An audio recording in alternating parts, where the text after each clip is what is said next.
republic for which it stands, one nation, under God, indivisible, with liberty and justice for all. Thank you. Jen, call the roll, please. Councilmember Eric Daniels. Here. Councilmember Tina Kaufman. Here. Councilmember Jackie Henry. Here. Councilmember Ben Navarro. Here. Councilmember Tatiana Murrieta. Vice Mayor Steve Hudson. And Mayor John Thompson. Here. We have one. Thank you. Okay. Committee presentations, item number 3, our monthly report by the Coolidge Chamber of Commerce. Good evening, Lynn. Good evening, Mayor, Council. I want to tell you about our membership report. We had, for September and October, we had 16 reinvestments. Hohokam RV Mobile Village, Spirit of Joy, United Methodist Church, Sue and Phil Bacon, Cabot, Desert Providers Medical Supply, Absolute, HCBS, I can always mess up their name. Communications, they're going in and over there. Alluvion. Alluvion, yeah. Thank you. Clemens Plumbing, LLC, COSD, Banner Health, American Legion Post 54, Pinal County Federal Credit Union, Coolidge Bookkeeping, Women's Health Palace, the Arizona Jackpot, Premier Portable Buildings. New members, we had 8 total for September and October. Air Repair, Inc., Cooper's Barbecue, T. Rose Bookkeeping, DAV Veterans Museum, T-Mobile, Midland State Bank, Sonoran Medical Supply, and Ryan's Reynolds. So we had quite a jump in new members. As of in October, we had 219 locals, 12 in-state, 4 out-of-state with our visitation. So year-to-date on visitation is 6,735. Total calls is 1,456. We're up about a little over 7%. So it's coming up. September, the Cusker Ruins had 2,169 visitors. And in October, they had 4,090, which brings them up to 41,442, which is up a little over 39% last year. We had our annual banquet in October, which was really good. Not quite as many people, but it was really nice. The weather was perfect. I can't say enough nice things about that evening. It went really well. Update on our marketing campaign that we've been doing. I'm sure you've seen it about the Grinch. Has struck around town and been doing a good showing businesses what they have, wares to buy here in Coolidge. We didn't have a November luncheon, but we will be having our December luncheon at the school boardroom. Guest speaker will be Arizona Water, and we're excited about that, to hear the updates on that. Any questions? Okay. Thank you. Thank you. With the approval of minutes, discussion of action items 4 and 5. City Council regular meeting November 8th, 2021. City Council regular meeting November 22nd, 2021. Are there any corrections to these? There's nothing to add or adjust or correct. I need a motion to accept.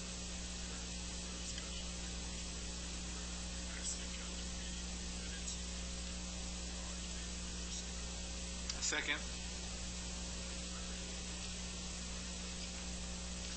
There's a motion to second. All in favor?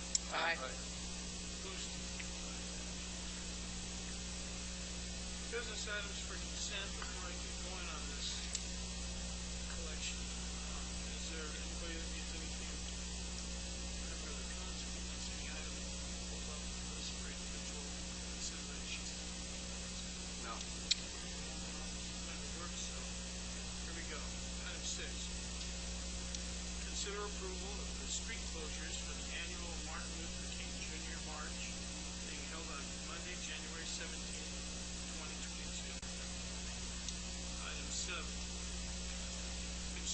approval of the request made from the Coolidge Chamber of Commerce for the 40th Annual Cotton Days festivities being held March 4th through March 6th, 2022, to include use of the San Carlos Park and 320 West Central Avenue, city staff assistance from various departments, permission to have a beer garden on Saturday, March 5th from 10 a.m. to 10 p.m., and all the street closures outlined in the attached map for the parade and 5K routes on Saturday, March 5th, and closure of 4th Street between Binkley and Central Avenue from March 4th to March 6th to accommodate the carnival, and closure of the Central Avenue between the 3rd and 4th Street on Saturday, March 5th and Sunday, March 6th from 7 a.m. to 10 p.m. for all Cotton Days activities. Item 8. Consider approval of a special event liquor license application submitted by Ms. Lynn Parsons for the Coolidge Chamber of Commerce to hold a beer garden on Saturday, March 5th, 2022 at their annual Cotton Days Festival being held on March 4th to March 6th. Item 9. Consider approval to appoint Shasta McKinney and to reappoint Janelle Allen, Monty Allen, and Andrea Hill Andrews to serve on the Library Advisory Board for a term beginning January 1st, 2020 and ending December 31st, 2023. Item 10. Consider approval of accepting a Governor's Office of Highway Safety 2022 Accident Investigation Equipment Grant Amendment, contract number 2022-A1002, Amendment 2022-19, in the amount of $36,926.50, awarded to the Coolidge Police Department to purchase a drone with accident reconstruction software and crash data tech training and materials and supplies. That's quite a drone for $36,000. Item 11. Consider approval of declaring 6 Chevy Impalas and 1 Chevy Tahoe as surplus and allow staff to use Sierra Auction to liquidate the vehicles. All awarded funds will be deposited in the general fund. Item 12. Consider approval of entering into amendment number 1 to lease agreement between the City of Coolidge and Boeing Company for the purpose of extending the lease for the 12 months beginning on September 1st, 2021 through August 31st, 2022 on a month-to-month basis. Item 13. Consider approval of ratifying the letter of engagement between Boeing, Roberts, Rubin, Baronga, and Enos, and Treadwell and Rubin, P.C. to the City of Coolidge for the purpose of providing legal services to the city's fire and police public policy or public safety personnel retirement system, local boards. Item 14. Consider approval of entering into a City of Coolidge APS utility easement in a substantially similar form for the purpose to locate a new steel power pole on the south side of Northern Avenue closest to the Arizona Boulevard. Item 15. Consider approval of entering into a public roadway construction and participation development agreement between Pinal County, City of Coolidge, and Pinal Land Holdings, LLC for the Hauser Road and Hannah Road roadway construction improvements. Item 16.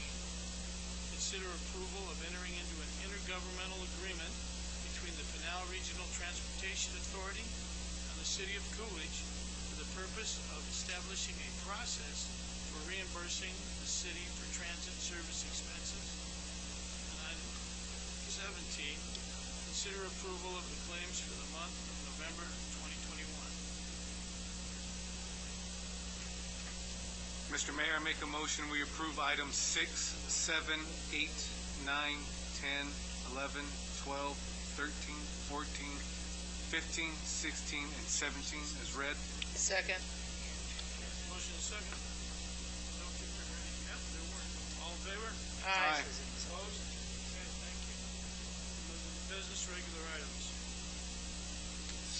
Consider approval to unfreeze capital improvement funds for the purchase of a new Rebel Axe Buck brush truck for an amount not to exceed $200,000 for the fire department, utilizing Clark County, Nevada bid number 644551-17, and entering into a cooperative purchasing agreement with Fire Trucks Unlimited for the purchase of the vehicle, and waiving the sealed bid requirements in the best interest of the city. Good evening, Chief. Good evening, Mayor Thompson. Mayor Thompson, Vice Mayor Hudson, and council members, as you're well aware, Coolidge is experiencing unprecedented growth in the areas right now, concentrating in housing, population, and industrial areas. As our community grows, our infrastructure must grow at the same pace. This vehicle will not only diversify our fleet, but give us a faster response time at a lower cost to the citizens while allowing our community to be more self-sufficient. This vehicle is going to be primarily used for low acuity calls, meaning minor medical calls, small side-of-the-road fires, people lock their keys in their cars. It's the calls that aren't actually true emergencies, but that we still respond to anyway. It allows a faster response and extinguishment of brush and wildfires, and it will give us, we will realize lower maintenance costs and fuel costs by operating this vehicle. You have all the information in front of you, and I'll be here to answer any questions that you have. Chief, I almost feel that I've been down this very road before. Sir, it's our third time. Well, I think with another chief. I don't think you were here yet. Tell us, if you will, just briefly, why this is going to be different than the last truck that we had and we had to get rid of at auction. Yep. And take a beating. Okay, so this vehicle actually is, it may look similar to the vehicle that we had that we got rid of, but it operates completely differently. This vehicle has pump and roll capabilities. It carries about a 400-gallon water tank, but it has 2 hose reels. The previous vehicle that we had did not have pump and roll capabilities, meaning that when we took it to a scene, we had to park it there, and then wherever we parked it, that's where it was staying the entire incident if we were flowing water. With this new vehicle, we can turn on the pump and roll around and spray water. It's going to be lighter, it's going to be faster, and it's going to be less maintenance costs involved. The previous vehicle that we had a very, very large pump that stressed the frame and the drivetrain, which the drivetrain had to be rebuilt. We had it about 9 months because of the weight of the vehicle. This vehicle, the cabin chassis are built to withstand the actual weight, or basically the slip-on that they're going to put on there. So it's going to have an external pump. It's not an internal pump like we had before. It's going to be an external pump, so it's going to be easier maintenance, less fuel, and less maintenance costs. Plus, it will allow us to be more mobile on scenes. Chief, and one of the other problems that looking back on it now, and after it all transpired, we found out what some of the issues were. Will our firemen drive this one? They will. They wouldn't drive the last one. No, they wouldn't, and the reason why is because it didn't give us the diversity that this one will. This one will still be able to carry fire extinguishing tools, water, hoses, nozzles, along with extrication equipment and medical equipment, just like the other one did, but it's going to be a lot more maneuverable and accessible to some of the areas that the other one didn't allow us to. Now that the council has given us more manpower, now we'll be able to put this into service while still allowing a personnel back at the station to bring the larger vehicle in case we need it. So in all reality, this vehicle will give us the capabilities of running 2 vehicles at the same time. Thank you, Chief. I'm going to open it up for questions at this time. If this goes through, how long is it going to take them to get the vehicle together and actually to us? When I spoke with Fire Trucks Unlimited, they already have the cab and chassis because they build this particular truck there, so they pre-order all the cab and chassis. They already have them there. They're not having to wait on cab and chassis or chips or anything like that. They're sitting in Nevada now, and it'll be a 6-week build. Yeah, I think the contract says they have 240 days to deliver. Yeah. We anticipate it prior to that. I'm anticipating no longer than 6 weeks, but I'm also realistic, thinking that it's probably going to be several months.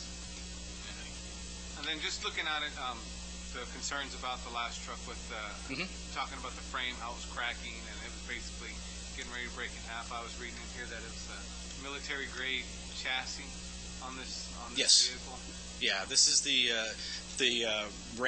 Dodge Ram 5500, which is going to be a very heavy-duty cab with the frame and the chassis, and the slip-on, which is the back part where the cabinets, the pump, the water tank, and all that stuff's going to be, is all made of stainless steel aluminum.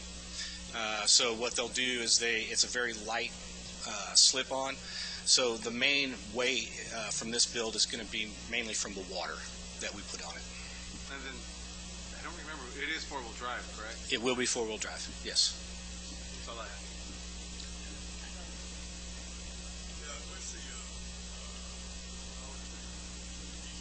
It is a diesel. It's a 6.2 liter.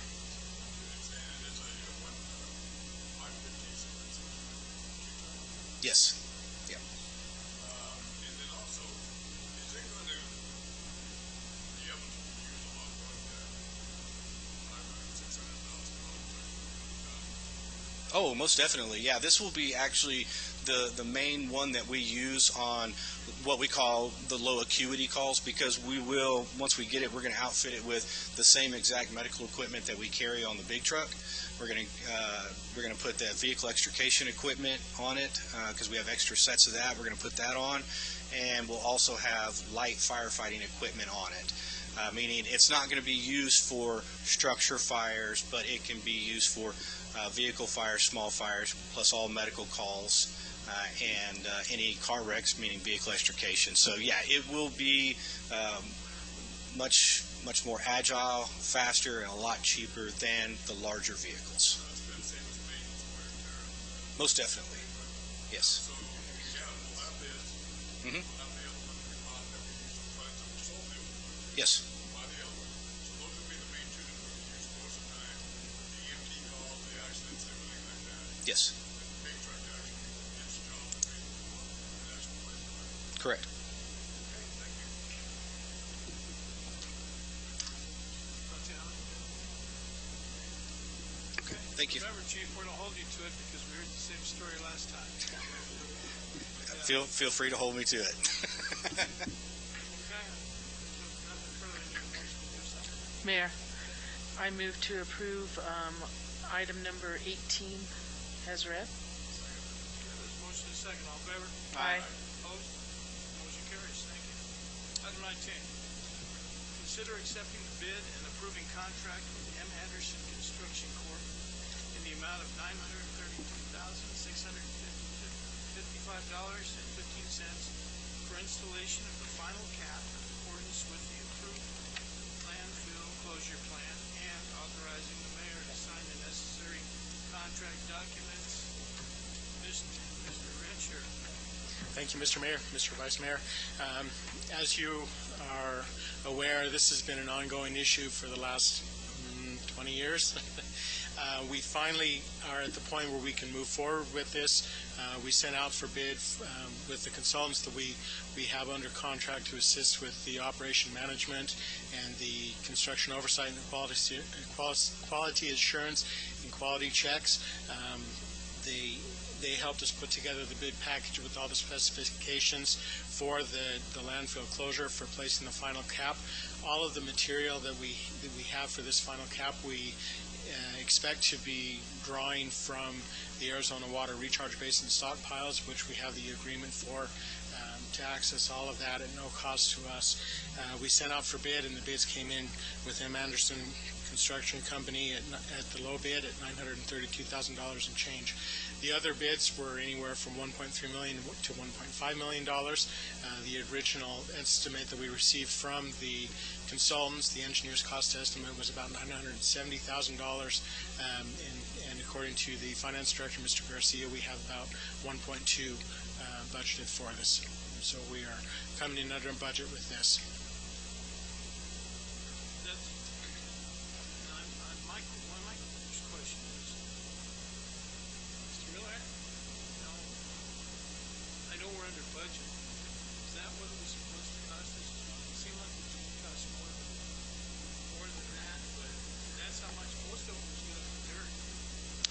Well, so I think when you looked at the overall cost of the closure, you had the engineering costs, the consultant to do the engineering and design work. You had a number of other cost factors in there. We used some of our employee to keep the cost down to build the base. This is going to be the final cap.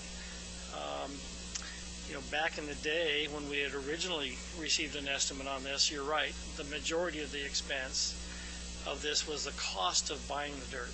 A lot of it was. It's a lot of years ago that we had that estimate. I don't remember how many years If I recall, Mr. Mayor, Mr. Miller, if I may answer that, if I recall correctly, the estimate that we had with the purchasing the dirt work plus the clay liner that was originally designed for the landfill closure, we were about $1.4, $1.6 million.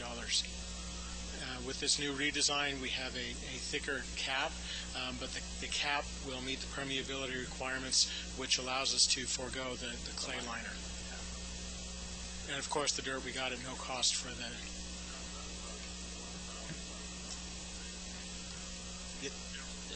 Yes, sir. That's correct. The only thing I'm trying to figure out is a lot of what we're paying is to haul the dirt from there.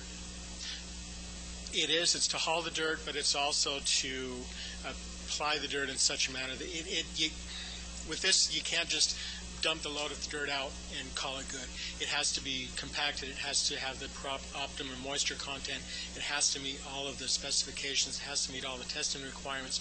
So there's a lot more hands-on work rather than just dumping it and go. I believe, I think Matt mentioned we had I think Gabe, you said had 1.2 million. I think it's 1,024,000 is what we had budgeted for this project. I stand corrected then. 1,024,000. So this is just slightly under what we had budgeted for this project. Yes, we are. Small bills. Well, and this really is a long. We've been talking about. Yeah, it'd be nice to have this done properly, and the mayor, you can sleep better at night knowing that they're not going to come put you in cuffs and take you off to ADEQ prison.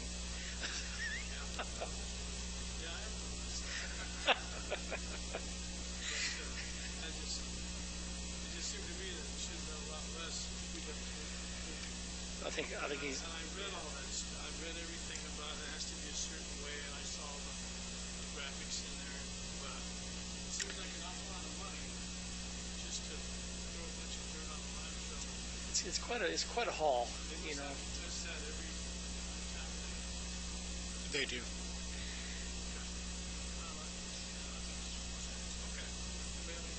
We also put riprap over the whole thing, right? On the edges, yes, and that's not part of the final cap, but it is included in the bid process. So there's the riprap, there's the erosion protection, and that's also part of this number as well. Yes.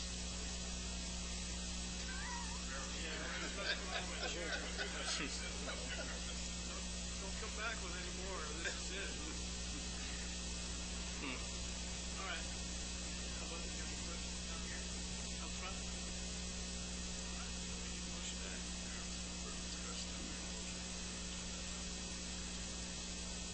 Second. motion and a second. All in favor? Aye. Opposed? Thank you. Thank you very much. Item 20.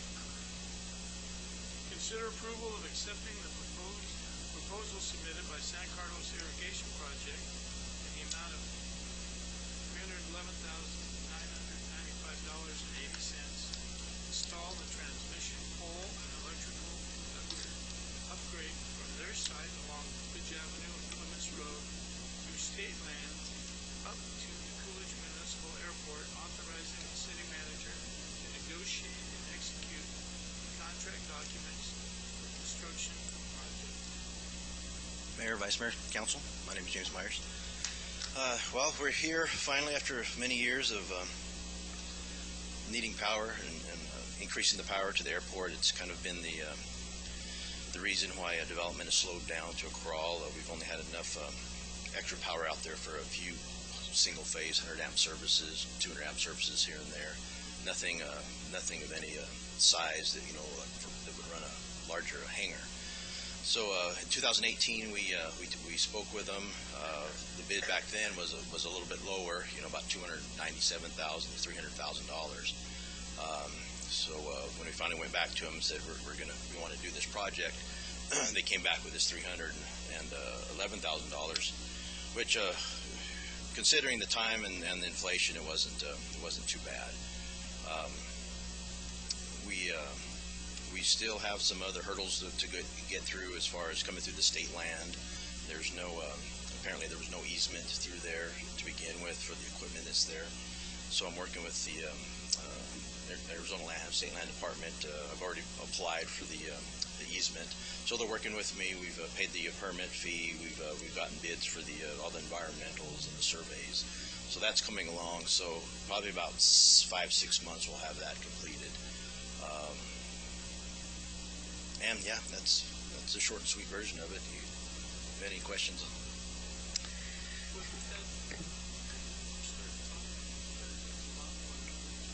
No, actually, when we first started talking about bringing power to the airport, we were talking to APS, and it was over $1 million. About 10 years In fact, ago. that was a long time ago. I think it's probably north of that now. But I got to applaud James for the hard work that he's been persistent here in trying to get everybody on board. It came as a surprise to us that the power lines that go out there are not in an easement across state land, and so they basically are saying, the state land says you've got to get an easement, and where Skip is looking at us to say, well, you want the power, so get the easement for us. So he's had little hurdle after hurdle, but I do applaud him and for his tenacity on getting this thing moving forward. They're going to upgrade the wire. There'll be several poles. Yeah, new poles, new larger conductors that could carry more power. So if we did need more power and they need to dedicate a transformer just for Coolidge, it will handle it. Right now, this power upgrade will give us about 2 extra megawatts of electricity, which is maybe about 8 or 9 2 to 3 acre industrial sites with large hangars or whatever facilities they want to build on it. 400 to 600 3-phase 40 volt type services. So very, very large services. And then if the need comes along and they need to dedicate, a full transformer. The transformer right now that's servicing Coolidge is on Coolidge Avenue around Clemens Road. And that services all the farms, the houses in that area, the airport, down towards Cactus Forest. So it services a lot of people. So there's a lot of demand for it. So if the need arises, those conductors will handle, a much larger capacity, which is the $1 million, probably $3 million today upgrade. If we decide to go through with it, and this is one of the key factors. We need a power, we need a communication, and then we need a longer runway. But at least this is one piece of the puzzle that'll help us get there, get where we want to go. Anybody have any questions? You say it's going to take about 5 to 6 months to The permitting. state land. The state. That's what we're going to discuss. This tonight. This frees up the funds. This doesn't guarantee we're going to write them a check right now. We're waiting on a few things from them. Time frames. How they want to work this out. Hopefully we don't have to come back with this. Hopefully this is one and done deal tonight. But the more I work with them, the more I know better. Let's give us, not that we're going to do this, but tower, the tower. Well, years ago, they tried to bring that to our airport, and we didn't have enough power to power it. So yes, it could indeed handle something like that, which would be neat. I don't have any questions. I just would like to say that this is something that has been, needed to be done for some time.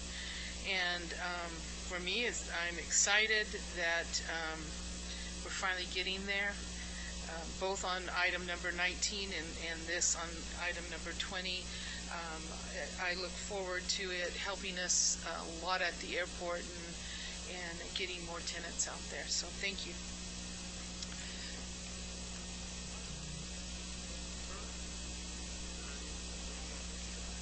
Mayor, I move to approve item number 20 as read. Yeah, there's a motion and a second. All in favor? Aye. Opposed? Motion carries. 20A. Thank you all. Consider approval of the infrastructure and services plan for the Craft annexation. Mayor Thompson, Vice Mayor Hudson, council members, this is the infrastructure services plan. As you know, before we do any annexations, we have to pass and have to bring before you an annexation infrastructure plan that shows you how we plan to take care of the property, and it's a template we use. So in this case, this is north of town, right before you get to the reservation on the right side. It's surrounded by farmland. There's a electrical station there. We had the public hearing already in November of 2020, and when we filed the blank petition, and also held a public hearing on December 14, 2020, we had no comments at that time. So this is 2-parcel, 1-owner annexation, approximately 32 acres. So this is the preliminary before we get to the next item for the actual ordinance. And I'll answer any questions you may have.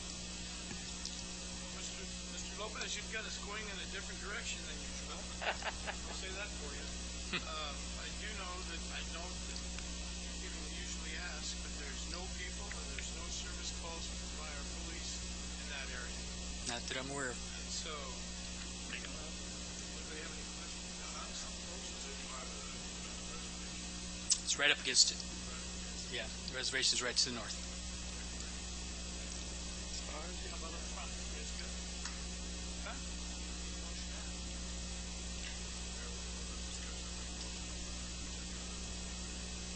Second. Motion and a second. All in favor? Aye. Opposed? Item 22, ordinance number 21-23.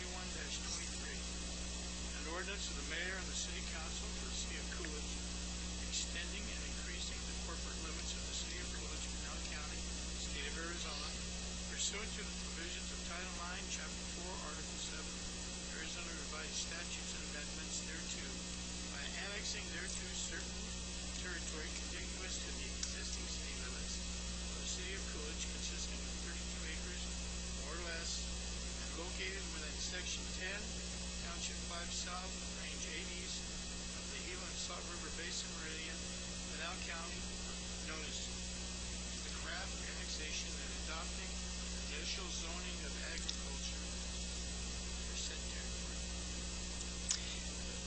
Mayor Thompson, Vice Mayor Hudson, council members, we are in the process of acquiring the signature for this petition, and it hasn't arrived. So we were waiting for it. It was supposed to arrive Friday. It didn't arrive, so we were in the process of trying to get that.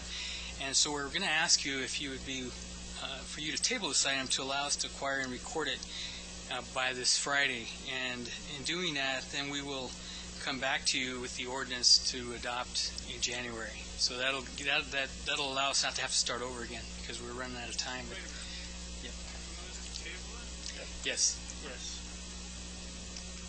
Yeah, we worked through this. That allows us to get the signature and come back. We were expecting it, so hopefully nothing happened. We normally get them. Sorry.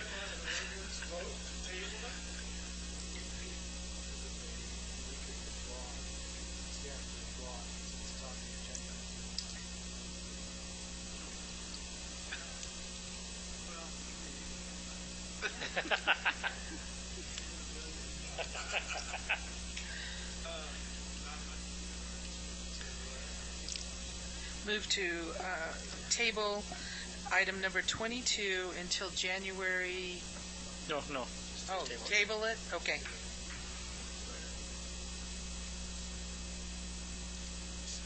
No, never mind. All in favor? Aye. Aye. Opposed? Thank you. Council, we'll start with you.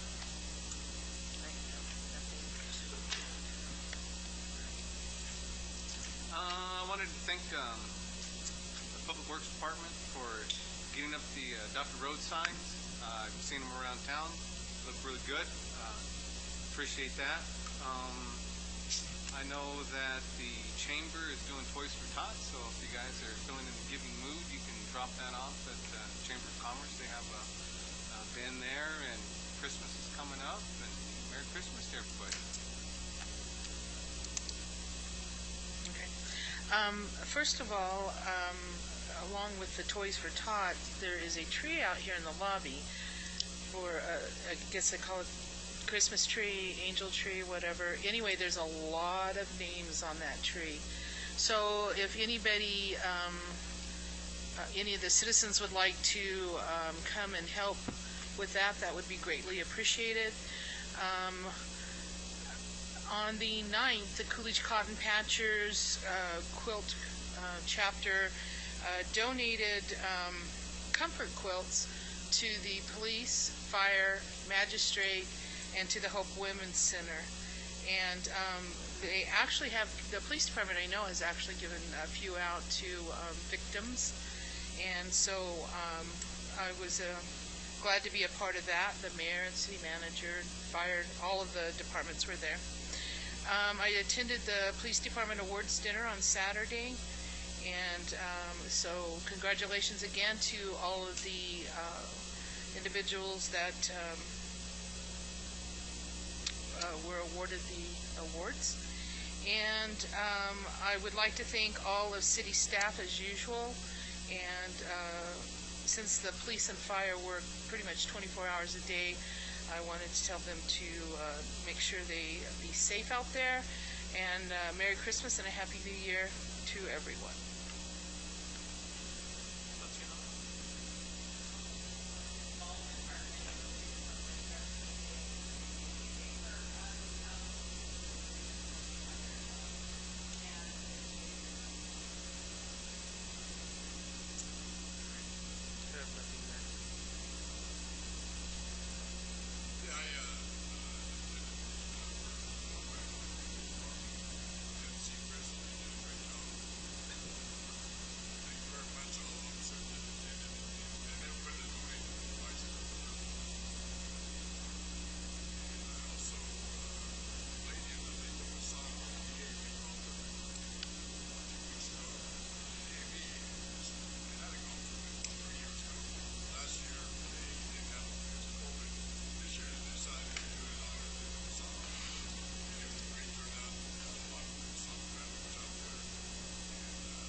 Mr. Mayor, before I forget here, we have a Miss Herrera with Bank of the West. She's out here this evening. Before you leave this evening, if you could give her your driver's license and sign paperwork for the bank, for the bank material.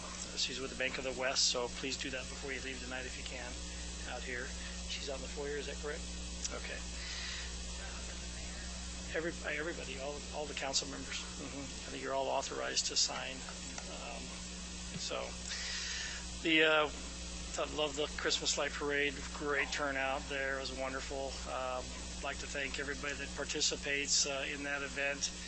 Wonderful to see everybody out there, and also I'd like to say that we were, had a pretty bad day on Friday with the police department. Many of you saw on social media the accident involving our officer and another citizen Happy to report both are doing well.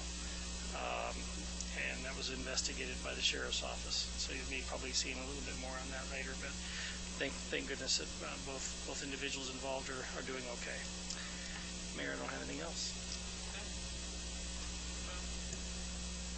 Got a long list, but I know there's people out here, so I'm going to did attend the fly-in.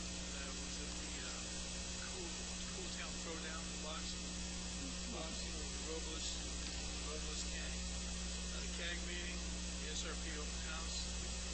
The one that the Canal Partnership breakfast, we attended that, and the same economist that's been giving us our predictions for the last, I don't know how many years, but the last 5 years has been spot on. He said that the economy would run strong in 2022. We saw more demand and less inventory, and that was good news for us. I was at the police department awards. Congratulations to all the winners. And before we leave, I want to thank our staff, the council here. It's up here with me. They do a great job. They're a good council. Our staff, public safety people. First of all, safe holiday season, Merry Christmas, and hopefully everybody will be back here in January in one piece and ready to go again. And I do hope our officer gets well as the other individual looks well. Recover and things work out. Saying that, So moved. Oh,